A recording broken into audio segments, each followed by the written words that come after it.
Hey everyone, this is my reaction to the 8th episode of Mieruko-chan.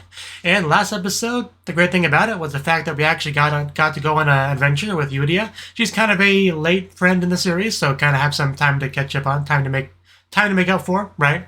And yeah, I think going on an outing, the three of us, is a good idea. Of course, it's a little bit scary for everyone but Hana. But although now that I think about it, I guess there's kind of a tier list of scary. Like Hana just like doesn't see anything, then Yuria sees some stuff, and then Miko sees all the stuff. So I guess yeah, different levels of fear amongst them most likely. But overall, it was an adventure, and I'm sure some fun was had, even if there was a little bit of scariness to it. So let's jump into this episode and see exactly how things go. 3, 2, 1, play.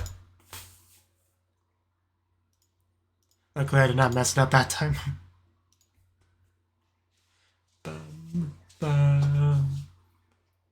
Lamune 1? Yeah, that's totally a 1. Okay. I guess we're going shopping? Definitely can be a lot of fun. Now just waiting for a ghost to appear in the changing room. You know what's gonna happen.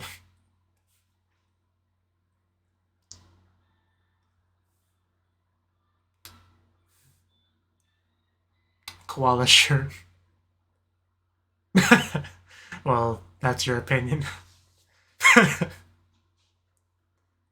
Yeah, she sniffed out a customer. 9.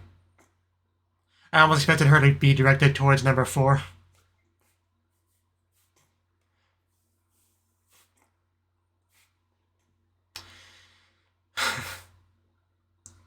No, I thought you'd go in there with her, help out.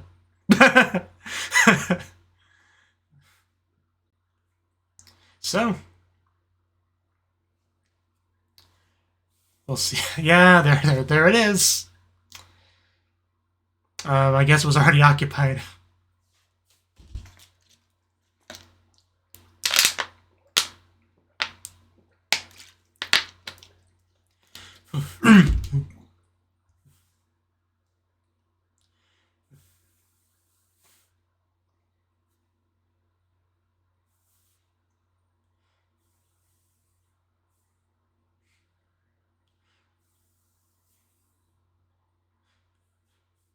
You look, love how the third eye can't is capitalized.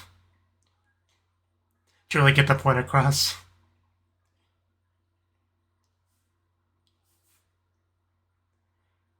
I think Danger Man Sick Girl is also one of my favorite parts of this opening, like lyrically. Like nothing beats the Yamete stuff, but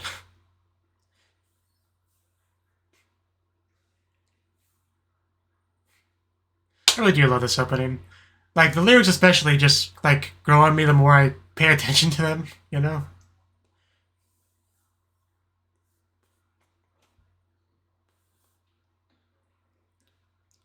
The cat's currently sleeping on my bed.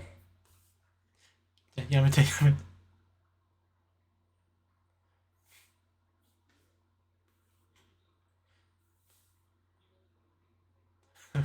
Why do you have to be so scary? Can't you be like friendly, happy-looking ghosts? Okay, back into the action. Definitely. Okay. Wasn't quite expecting to pan back to it right at that moment. Just but suddenly in my face. Not that I'm complaining. Just wasn't quite ready for it.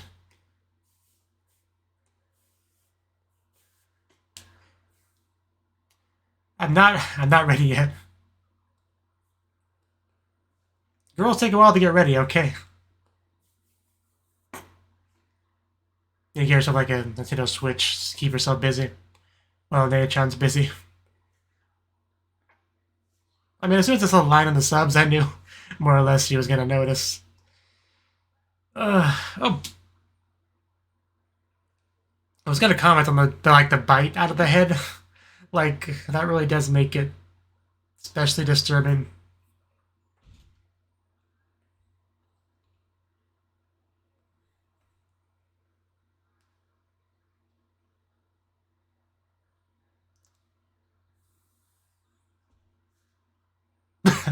She is not good. Although what he said was a wata, which means are you finished yet? Thank you, but could you please leave?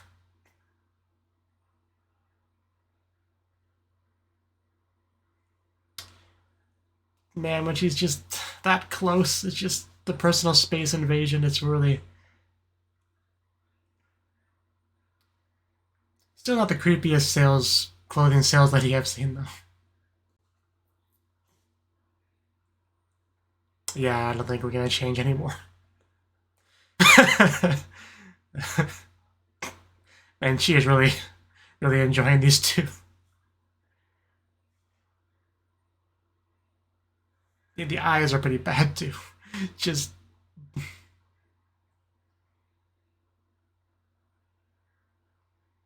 I don't know how the show keeps doing it. I never get used to it. Just never gets any easier. Mr. Strawman. There's a joke there somewhere. Couple cups.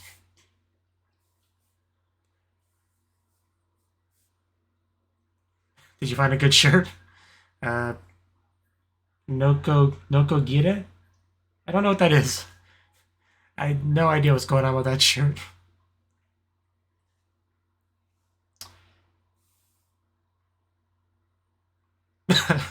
Was really that exhausting of a day.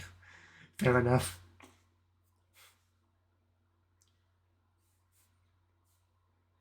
Now I was about to say, now to wait for a ghost to appear. I guess we have like an axe murder, like Freddy Krueger kind of thing. It's like stuff sticking out of him, too. Oh my god, there's faces on the... Oh god.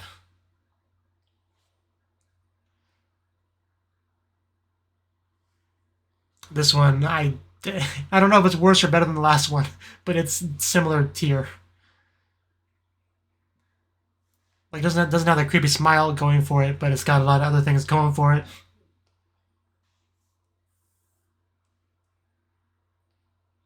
I mean, it's not actually killing a person, that would be crazy. But wrong one. Are you looking for a supernaturally aware person or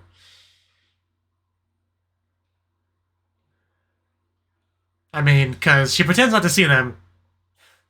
But if an axe is coming towards you, it's kind of hard not to react to that. That might be what he's trying to do here. Wait for somebody to actually react. I mean, that could be a thing. It would make sense, because a lot of the ghosts do seem obsessed with, can you see me, right? So... But, I guess we'll see how it goes. 5 more minutes, One-chan. I don't want to go to school today.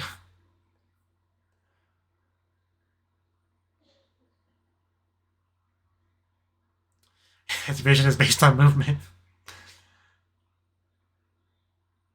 I can't glean very much from that conversation. Gotta get angry if you want to hit things as a ghost. I think it was Patrick Swayze that taught me that.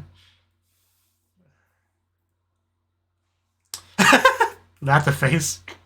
Wow, that face. I mean, one of my favorite faces ever so far.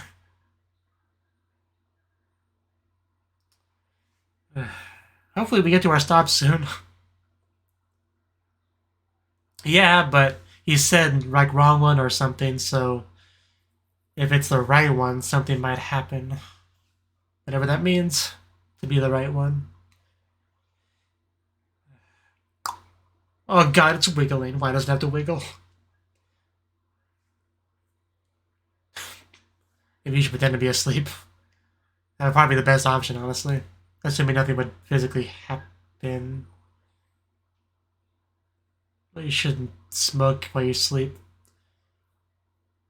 There's a supernatural, I'd assume she was possessed by a demon. Okay, was that the right one? Was someone possessed by a ghost? Because I guess that would make sense. Just trying to, like, you know, pull it out. So was she just, like, on the run from this guy? Understandably. It's like an evil Santa Claus. At least you found the right one, so theoretically he shouldn't attack her next. We definitely could have chose a worse seed in that regard. But I think it's gonna attack anyway. Taka Dano Baba. That's a mouthful. Just close your eyes. I mean, Like I said, pretend to be asleep. Like your brother.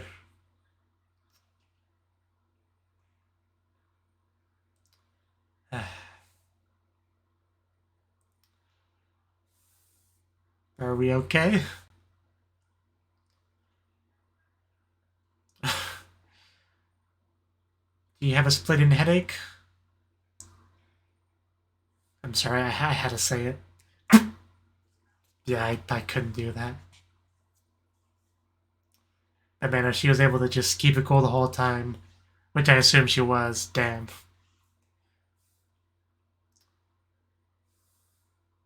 Just swings wildly.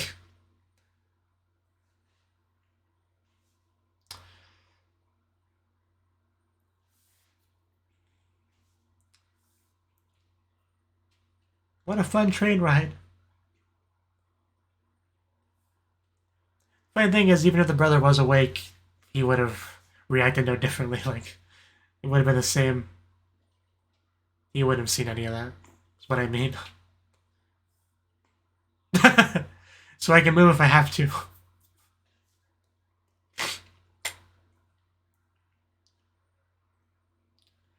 So I can maybe just like put her in a sack. Are you ready to go home and lie down?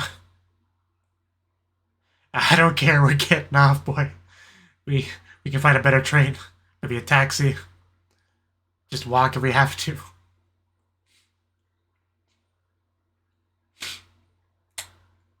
Because I say so. Don't ask further questions. So I assume she's implying she wet herself, which would definitely make sense. And I would have, for sure. And we got the couple mug.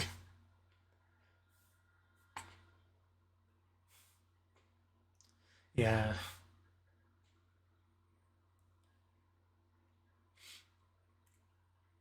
Hey, it's October in the show.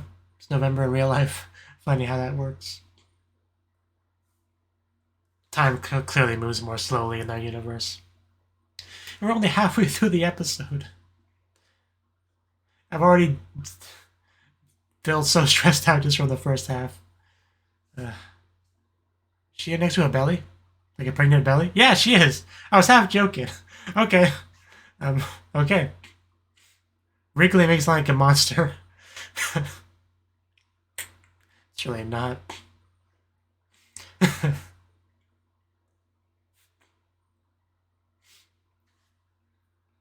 Yeah, I don't know what we'll do without you.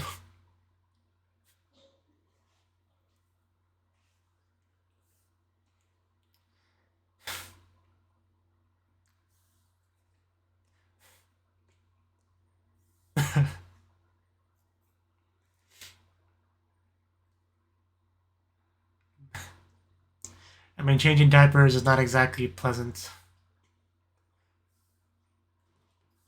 Why can't babies just change their own diapers, teaching them to be independent? That doesn't look good. I was thinking there's a push in the background that said Ijime. Maybe it was an anti-bullying sign. What the heck is that? It's like a... Oh, is that a ghost hand? Like, because almost like a baby hand, like... Which is very concerning. Because I was already kind of worried when a baby popped into this horror show. Because if it's like a ghost baby or something, I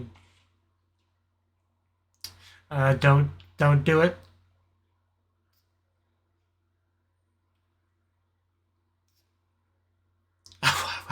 How would we even begin to explain what's happening? I don't even know exactly what's happening. Like I really don't know how to interpret that. I mean, anything I can think of is pretty dark.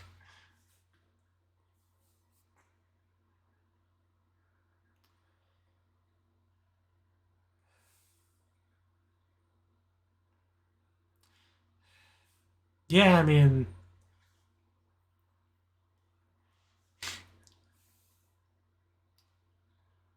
Really don't like the look of that.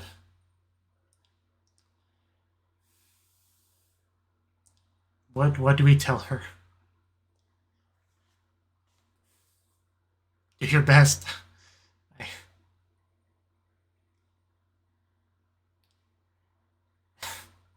That can almost be interpreted as like a, passive aggressive threat kind of thing,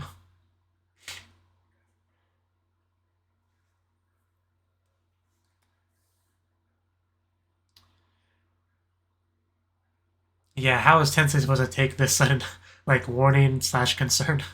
Like, just generic thanks? I mean, what more can you say to it? She says as she touches a ghost. Oh. Now it all makes sense.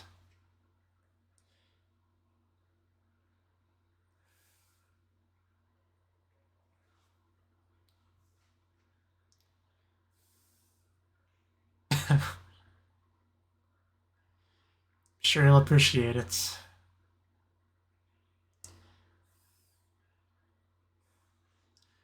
Good news is that probably means it's not going to do anything bad.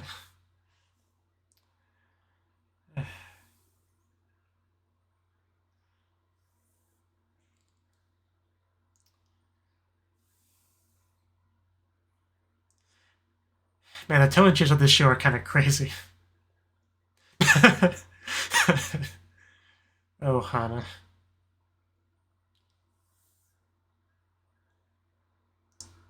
She falls downstairs. Next scene.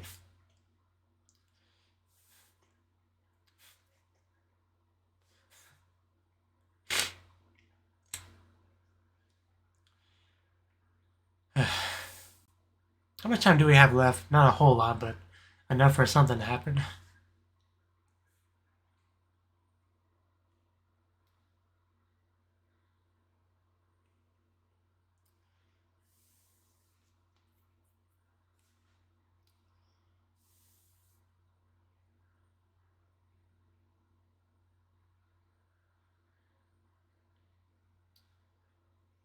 What am I looking at?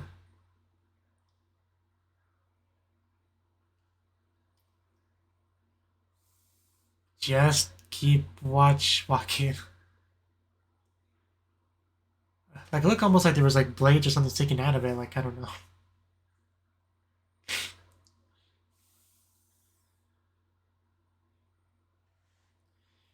Maybe so you could help them.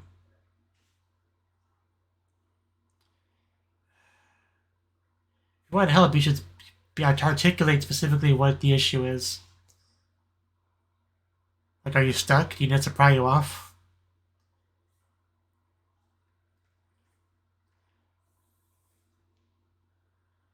Oh.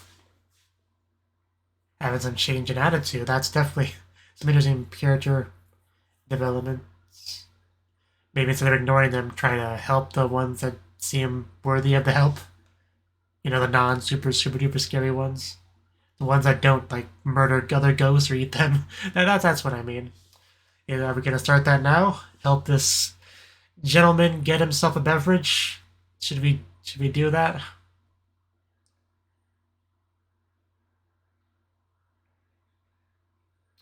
Maybe we could help the next one. And they're really advertising that the fact that there's coffee in that machine. Also, Mr. Coffee. I think I have a Mr. Coffee brand coffee maker.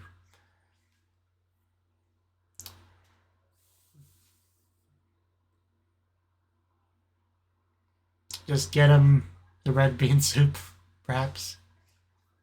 And I guess just leave it over here because I decided I don't want it anymore.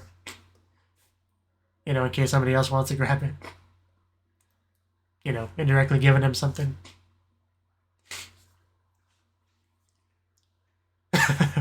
There are much worse things you could see at a vending machine. Trust me. I mean, a moth isn't really that scary. It's just a moth. Like, it was like a venom moth, that'd be something, but... Sometimes it's best to ignore. Sometimes it's best not to. You have to. It's a very case by case thing in many aspects of life. Oh, a new teacher? Is it gonna be the psychic lady, or what? Now I'm really curious. Looks like a male. She seems to recognize this person. Oh, is it the guy from the park? That one episode? That's not who it is it?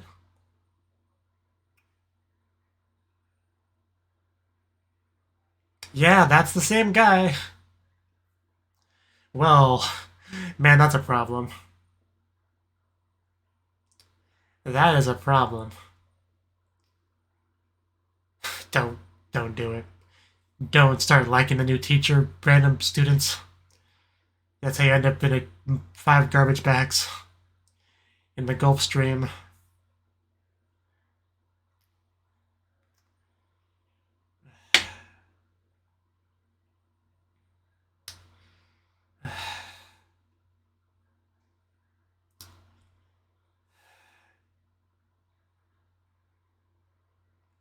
Sensei, may I be excused? And never come back. I really don't expect that character to come back.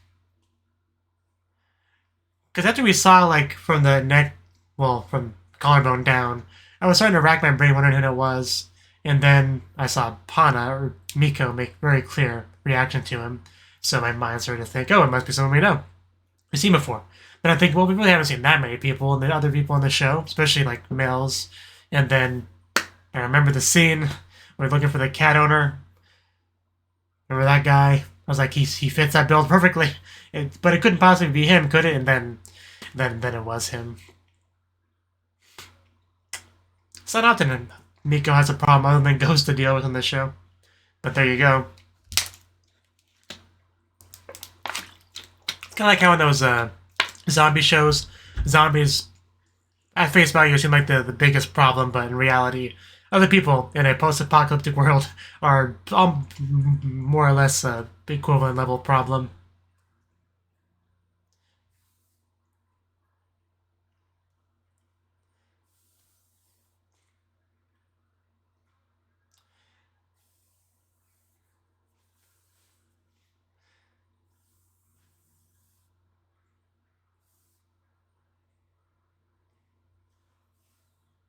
We are to Camp Karmic. I can't read that. And him too. I was hoping we would see him, but didn't expect it in this episode. Not maybe next episode, but you don't want to break the man's concentration. It's a potential customer. Okay. Well, I think they made the decision. I will take this, please. It's got the ghost cat seal of approval. Patricia, that place. So, oh my god, that looks cute. I mean, I think we've seen that before, actually. I recognize the... And again, I'm late to notice the blood on it. Well, blood frosted. There you go. I think the cat likes it. I would say so. At first I read they as I and got a little bit confused. But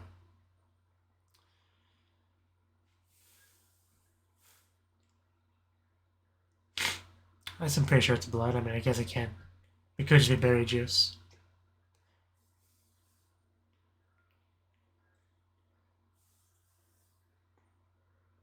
Things she's seen before. Mita koto aru. So maybe getting into some past stuff. I mean, we did get into some past stuff with the one guy. So, could be an extension of that.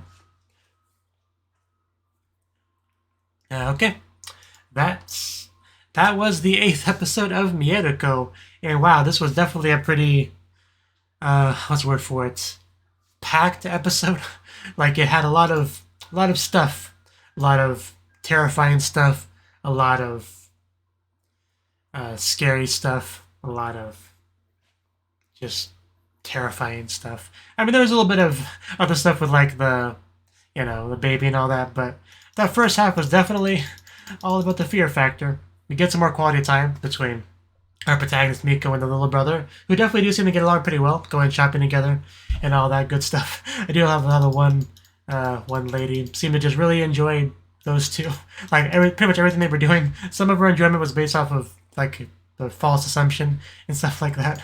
Because I mean, she's not aware of the ghost and all that, so she wouldn't be able to understand that part of it. But man, just you want some privacy when you're in a changing room. So when there's just some ghost there hovering over your shoulder, it's unpleasant. It's very unpleasant stuff. But man, I think definitely was a new level of fear on the train, because we've had like ghosts being all spooky and scary in the show before, but we never really had like a straight up murderer looking ghost trying to murder Miko. Like, I think that's a new one. Like, we've had like monstrous ghosts being monstrous, but not like a mostly humanoid, could be a regular person murderer kind of ghost before attack Miko. I'm pretty sure this is the first for that. And he even has like a sack over his shoulder to just shove his victims into after he just chops them up. And just whenever you have that sort of thing, when you have like you're in like a line and everyone before you is being murdered or whatever, and you just know it's only a matter of time until they get to you, there's definitely an extra level of fear there that wouldn't be if he was just like, you know, walking towards you. If it's just like you're next, you gotta think of something, or you're next. And she was next, but like I thought, nothing actually really happened to her because she doesn't have a ghost inside of her. And it's just a ghost, and for the most part, they haven't really seemed like they could do harm to humans, really. Most just like eating other ghosts or murdering other ghosts and, you know, that sort of thing, right? I don't think we've seen an actual person be hurt by a ghost in this show. I don't think. It's just really scary, though. But even had like a bandaged up face and stuff. It kind of reminded me of that one character. I remember his name from that one anime, which I also don't remember the name of, so I guess I might as well not even brought it up. But, you know, the anime with the scary guy and the little girl adventuring together in a hospital or something. I don't know. Angel something. Anyway, I'm going to let it go now. Anyway, the point was, it's pretty scary stuff. The brother just sleeping away the whole thing. And Miko just trying to figure out what the heck to do. But in the end, she handled it pretty well. It's really hard. It's really hard to not react when you see an axe coming towards your face. Even if you know it's not actually going to hurt you, it barely matters as far as like your instinctual reaction to it. But yeah, we got through it, so it's not too bad, but just really scary. As always, just really scary. And it was kind of funny when the brother was just like, "Oh, Nate-chan, why are we getting out? This isn't the stop." It's like, "Oh, it's a stop now. I need to buy underwear." And we know why she needed to buy underwear, but he didn't know. I think he assumed it was like a period thing or whatever. That was probably what he assumed. But you know, because he's him. But we know the truth. We know the truth. I mean, it was just an implied truth, but still, I'm pretty sure that was it. And then we transitioned over to the baby scene, right? Like I said, pretty big tone shift going from that absolutely terrifying train scene to, she's got a baby, you know, the happy scene, to there's a ghost wrapping around this woman. And I really wasn't quite sure how to take it, honestly. Like, I had a couple of theories bouncing in my head, like maybe it was the spirit of the baby that's like can't quite enter the baby until it's born. I don't know. I was all sorts of ideas were coming to my head, but in the end, we got our answer. It was she's just their second baby. That was her first baby spirits, and yeah, a lot of things made sense at that point. I wonder if Hana will in fact change some diapers. She said she would, I think, but it was like a in the moment emotional statement. So we'll see if she actually follows through on that. But just something really creepy about like a baby-sized hand, ghosty arm wrapping around. Like I know it didn't have any bad intentions, but man, was it creepy. And yeah, poor Miko not knowing how to handle the situation. Like, because she can't warn her that there's some ghosty thingy around her. So she gives some like vague warning about stairs. And like, how the heck is Sensei supposed to take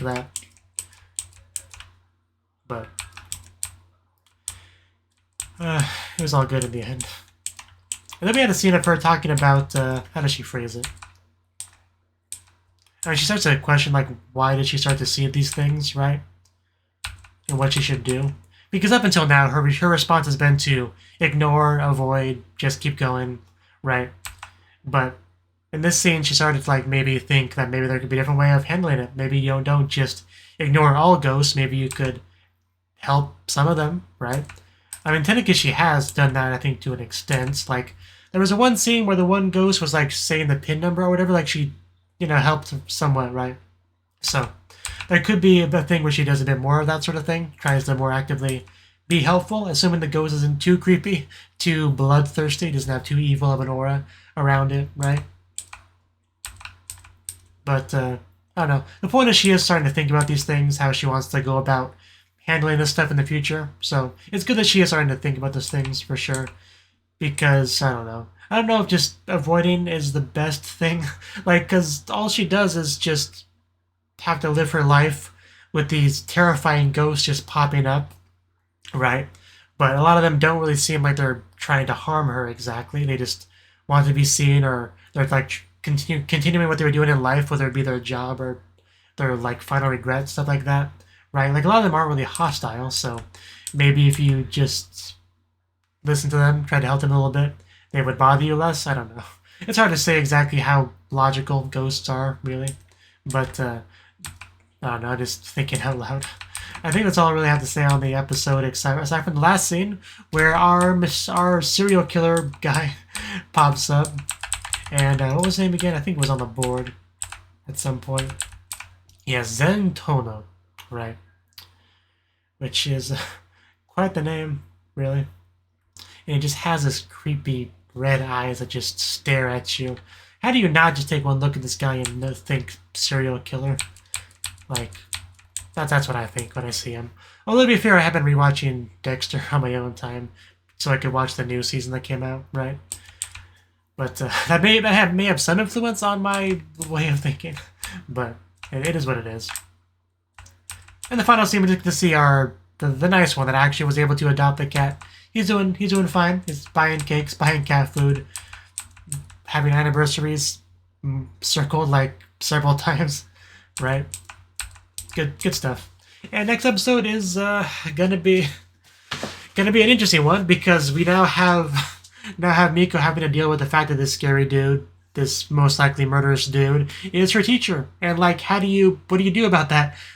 You talk to a higher up and say, hey, I saw, like, ghost cats and stuff around him, and I think he's gonna murder us, so can we get a new teacher, please?